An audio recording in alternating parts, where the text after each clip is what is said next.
Hello? Who goes there? Don't worry.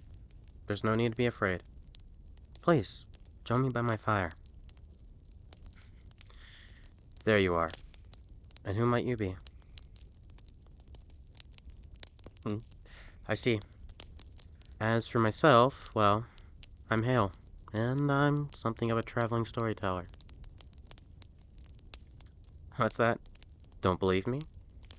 Well then, how about a tale of meetings? Tell me, have you ever heard the story of the Bremen Town Musicians? No? Well, it goes like this. Once there lived a man who owned a donkey that never grew ornery, even though he had been hauling sacks of grain to a mill year in and year out. The animal's strength was beginning to fail, and he was becoming less and less suited for that type of work. The master was thinking about doing away with him, but when the donkey realized that there was trouble in the air, he ran off and started out on a journey to Bremen. He thought he might be able to become one of the town musicians there. After he had been on the road for a while, the donkey saw a hound lying by the side of the road, panting like someone who had been walking to the point of exhaustion. "Hey there, Packer," said the donkey. "Why are you panting so hard?" "Alas," the dog replied, "I'm beginning to get old, and every day I feel a little weaker. Now that I am having trouble keeping up on hunts, my master is thinking of doing away with me. I've run away now, but I don't know what I'm going to do to earn my daily bread." "Listen to me," the donkey said. "I'm on my way to Bremen to become a town musician. Why don't you join me and become a member of the band? I'll play the lute, and you can play the drums." The dog thought that was a mighty good idea, and they went back on the road together. Before they had gotten very far, they ran into a cat making a face as long as 3 days of rain in a row. "What's gotten into you, Mr. Tidypaws?" asked the donkey. "How can you enjoy anything when your life is hanging by a thread?" the cat replied.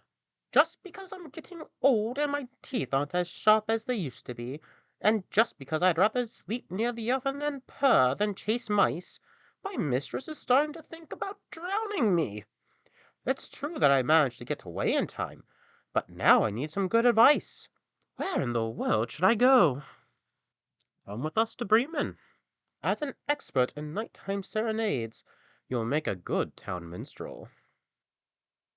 The cat thought this was not a bad idea at all, and decided to join up. The three fugitives passed by a barnyard, where a rooster was perched on the gate, crowing with all his might. "That crowing of yours could shatter glass," exclaimed the donkey. "What in the world are you trying to do?" "I am predicting good weather," said the rooster, "because today is the day that our dear lady is planning to wash the Christ child's shirts and hang them up to dry.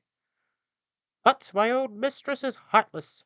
Tomorrow we are having company, and I heard her tell the cook that she was going to put me in tomorrow's soup and eat me up. They're going to chop off my head tonight, and so I am crowing as loud as I can while the crowing's good." "Don't be a fool, Redcomb," said the donkey. "You can come with us instead. We are heading for Bremen, and you are sure to find something better than death if you join us. You have a fine voice. Why don't you come sing with us? We are sure to be a great success." The rooster let them talk him into it, and the four of them continued on the journey together. It was already getting dark, and since it was impossible to get to Bremen that day, they decided to spend the night in the forest they had reached. The donkey and the dog had found a spot to sleep under a tall tree. The cat and rooster settled for the night in the tree's branches, although the rooster, just to be on the safe side, flew up to the very top of the tree. Before going to sleep, he decided to take a good look in every direction, and he happened to notice a light burning in the distance. He let his companions know that there must be a house nearby, for he had seen some sign of life. The donkey said, I am all for leaving this place and trying our luck elsewhere. This place isn't really all that comfortable. The dog said he wouldn't mind having a bone or two, and if there was some meat on those bones, that would be all the better.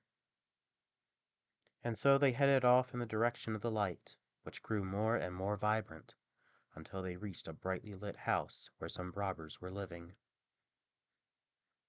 The donkey, who happened to be the tallest, went up to the window and peered into the house. "What do you see, Old Gray?" the rooster asked. "What do I see?" the donkey replied. "I can see a table covered with good things to eat and drink. The robbers are sitting down at it, and they are having a good time." "That sounds like just the thing for us," said the rooster. "I'll say, if only we could get inside," the donkey said.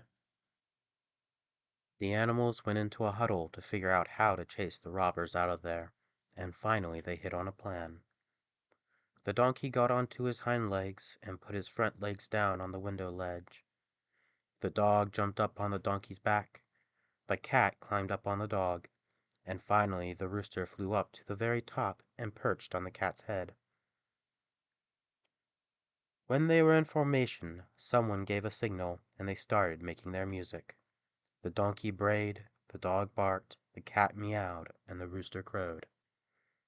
Then they came crashing into the room through the window to the sound of shattering glass.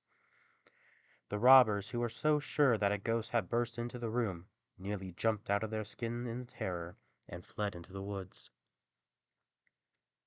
The four good fellows sat down at the table, happy to make do with leftovers, and they ate as if they were planning to go on a starvation diet the very next day.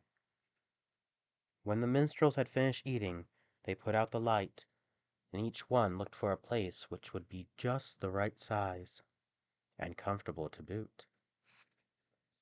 The donkey settled down on the dung heap, the dog behind the door, the cat over where the ashes were still warm, and the rooster perched on a roof beam. They had no trouble falling asleep right away, for they were exhausted by the long journey. Shortly after midnight, the robbers took a look at their house and saw that the lights were out. Everything seemed to be quiet. The captain of the band announced, "We shouldn't have abandoned ship so quickly," and he ordered one of the robbers to go over and investigate. The scout noticed that there was no sound at all in the house, so he went into the kitchen to make some light. He saw the cat's glowing, fiery eyes and mistook them for live coals. When he held a match to them, thinking he could get a light, the cat, who didn't have a sense of humor at all, flew into the robber's face, spitting and scratching. Scared out of his wits, the robber took off and was hoping to get out the back door when the dog, who happened to be lying right in his way, jumped up and bit him in the leg. The robber managed to cross the yard, but when he got to the dung heap, the donkey gave him a good swift kick with his hind legs. The rooster, who had been roused from his slumber and was now wide awake, crowed out from his perch. The robber fled back to his captain as fast as his legs would carry him and reported, "There's a hideous old witch back there in the house. She hissed at me and scratched my face with her long claws. And there's an old guy behind the door with a knife, and he stabbed me in the leg. In the yard I ran into a huge black monster that started beating me with a big wooden club. Up on the roof there was a judge who started shouting, 'Bring me that scoundrel!' And so I got out of there as fast as I could." After that, the robbers didn't dare return to their house, and the four Bremen musicians enjoyed it so much they decided not to leave. And the lips of the person who last told this story are still warm. So, do you believe me now? Or perhaps am I some beast in disguise, merely claiming to be a storyteller? Still, though, the hour has grown late, and I can see your eyes begin to close. Rest for now. I shall tend the fire and keep the watch. In the morning we shall see where the road goes. perhaps all the way to Bremen.